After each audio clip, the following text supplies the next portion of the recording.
Oke, masih dengan Gambas Komputer. Kali ini kita akan mereview lagi ya mengenai SSD yang murah. Ini saya temukan ya, untuk mereknya luar biasa ya, untuk SSD murah banyak sekali ya. Jadi kita review untuk yang merek kali ini, yaitu mereknya kami dapatkan yaitu merek X-Scale gitu ya. Ini secara kemasan warnanya dia temanya biru putih gitu ya, kayak WD Blue gitu ya, merek yang terkenal itu. Kemudian ini secara bungkus atau packagingnya standar ya, tidak ada yang istimewa ya, tidak ada segel di sini, cuman ada box saja ya kayak gini.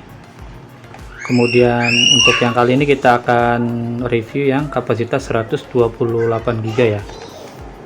Untuk kemasannya tidak ada yang istimewa ya, standar saja. Langsung aja kita buka ya. Oke. Ini oke. Oh, di sini ada. Nah, ini nggak paham nih maksudnya apa? Ada premium SATA, ada basic SATA ya. Oke, kita abaikan aja ya untuk yang ini, tulisan di sini speknya. Dan di sini isinya adalah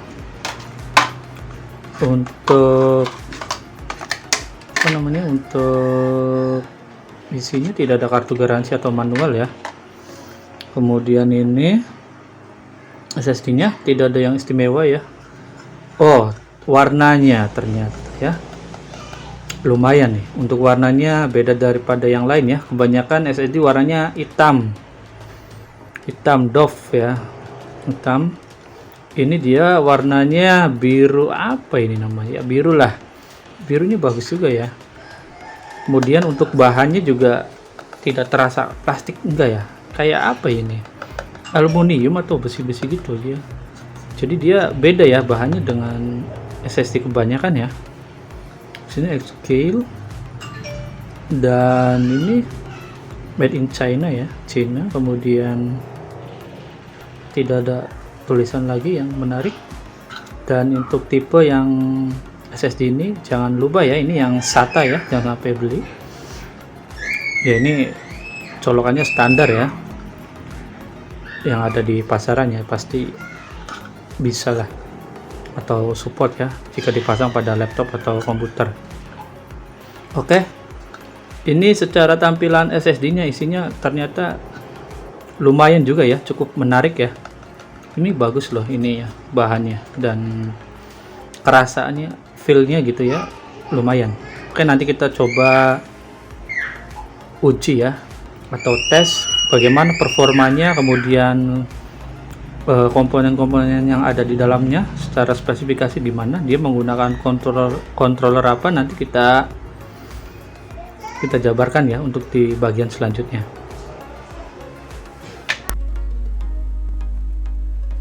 Oke, selanjutnya kita coba cari-cari informasi mengenai X-Scale ini ya. Kami dapatkan untuk websitenya itu yang ini ya, apa benar atau salah ya, tapi kelihatannya tidak sesuai ya dengan apa yang kami beli ya. Ini ada dua kemungkinan sih. Yang pertama, apakah kami emang salah websitenya. Yang kedua, apa emang websitenya itu tidak ada ya. Mohon teman-teman barangkali ada yang mengetahui mengenai website SSD X-Scale ini, boleh tulis di kolom komentar ya, biar kita bisa cari informasinya ya. Dan untuk garansinya sendiri, X-Scale dia hampir mirip ya, dan dengan kebanyakan SSD yang lainnya, yaitu 3 tahun ya. Rata-rata emang kebanyakan SSD itu 3 tahun ya. Hanya Kaizen nih yang selama ini baru berani memberikan garansi selama 5 tahun. Sedangkan untuk TBW nya sendiri, kami coba cari-cari infonya baik dari penjual maupun dari websitenya, itu memang sepertinya tidak ada info yang bisa kami dapatkan. Barangkali teman-teman punya infonya mengenai TBW X-Scale ini, boleh info ditulis di kolom komentar ya.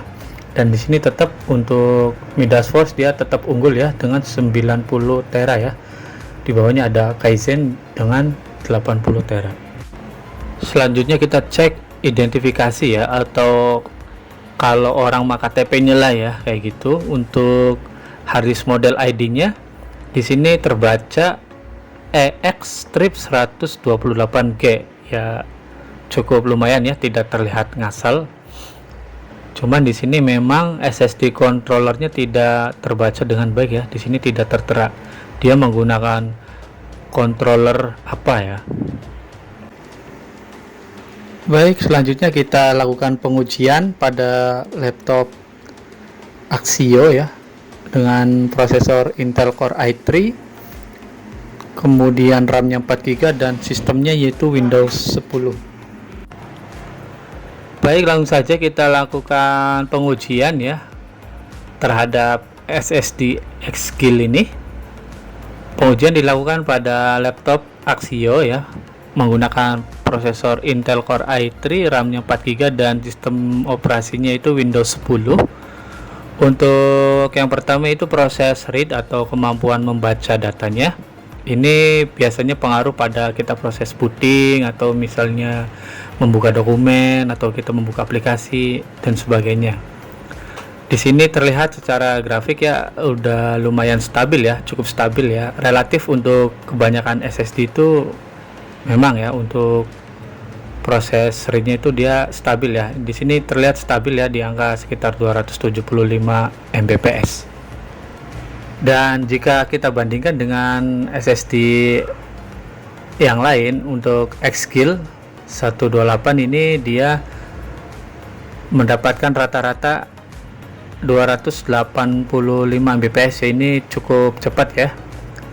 Di bawahnya ada Join, Kaizen, RX7, Adata, Midas Force itu ada di bawahnya. Dan di sini tetap yang diunggulkan yaitu ada 11JS, jauh banget ya. Kemudian ada PN-nya CS 900.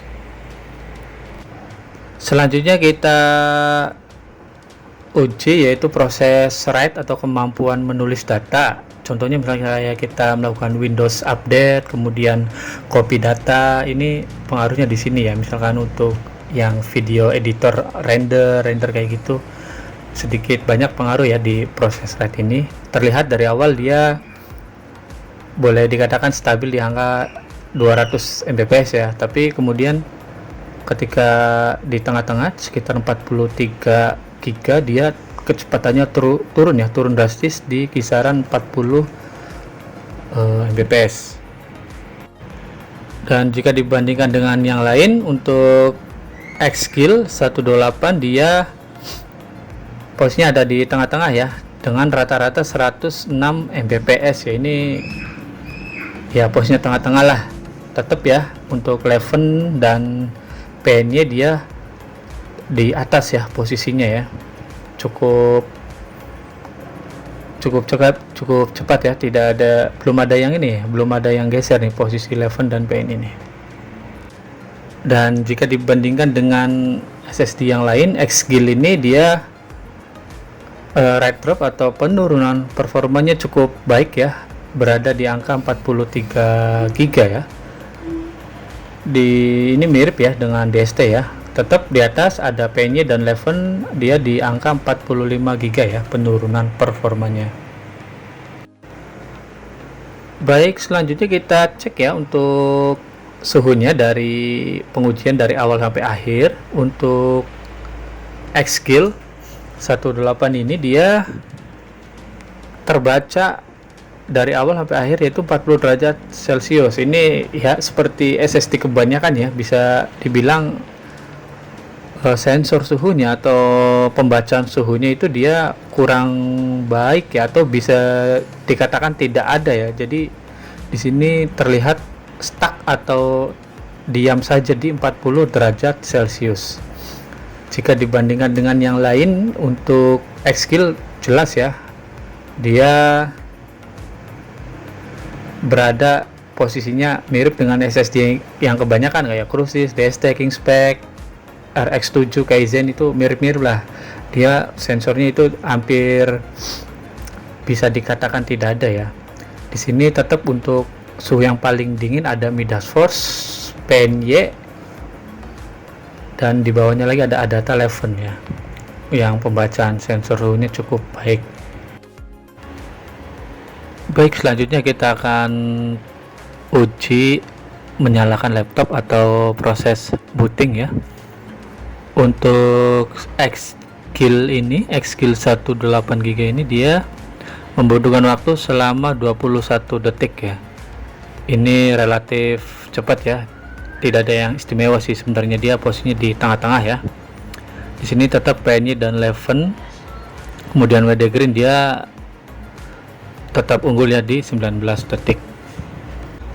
Lanjut kita melakukan pengujian copy data ya sebesar 10 GB ya, jadi antar partisi. Jadi ini untuk Xskill ini dibagi dua partisi ya, C dan D, jadi copy data ya dari D ke C. Untuk Xskill 128 dia membutuhkan waktu selama 1 menit 5 detik ya. Ini masih tengah-tengah ya, dia posisinya di tengah-tengah ya di antara SSD yang pernah kami tes. Dan di sini tetap PNY CS900 dia tetap unggul di atas ya. Baik, selanjutnya kita lakukan pengujian yang terakhir, yaitu mematikan laptop atau yang biasa kita sebut shutdown. Untuk Xskill dia membutuhkan waktu selama 8 detik ya, ini cukup cepat ya, mirip dengan WD Green. Dan tetap di sini untuk PNY CS900 ada destacking spec dan middle source dia ada di atas ya dengan waktu selama 7 detik.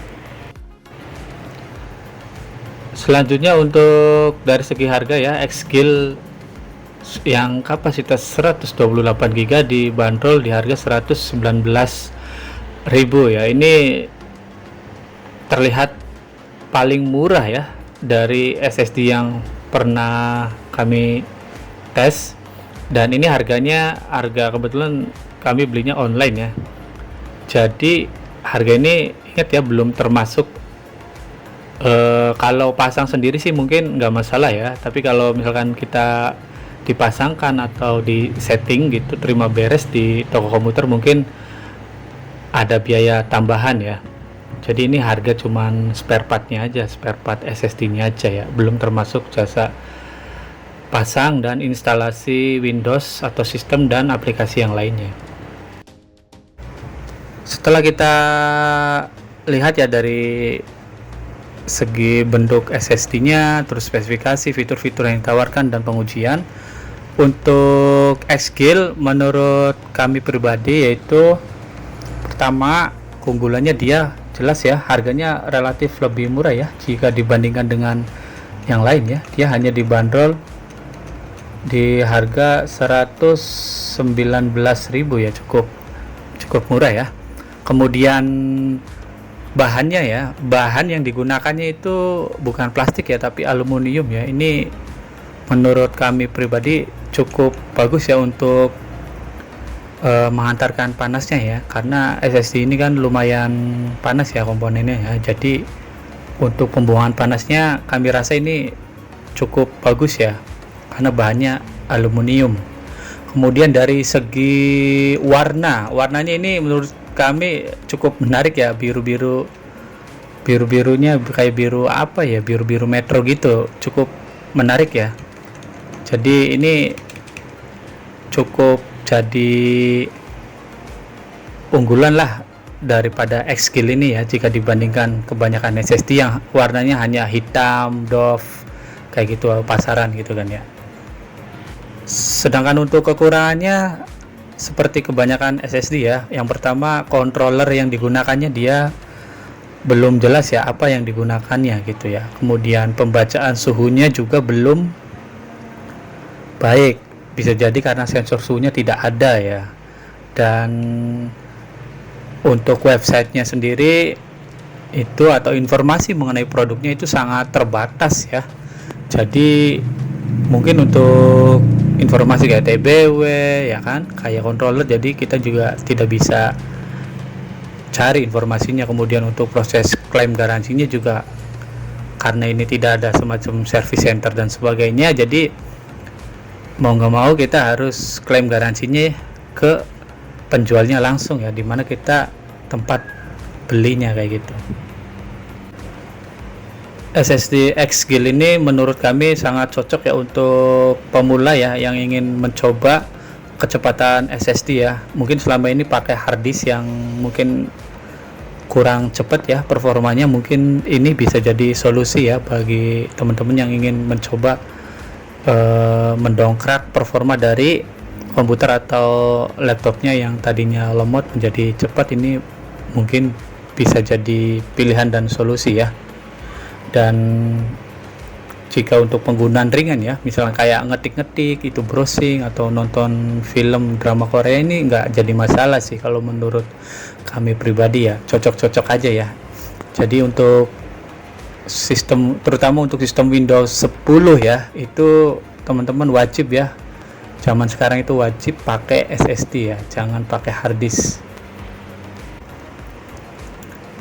Ya mungkin itu saja mengenai review SSD X-Gill 128GB ya.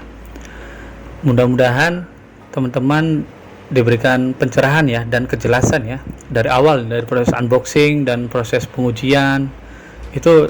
Semoga teman-teman bisa mengambil kesimpulan sendiri ya, apakah SSD X-Gill 128 ini layak untuk dibeli atau tidak. Ingat, tidak ada produk yang sempurna. Jangan lupa backup data. Sampai jumpa di video selanjutnya.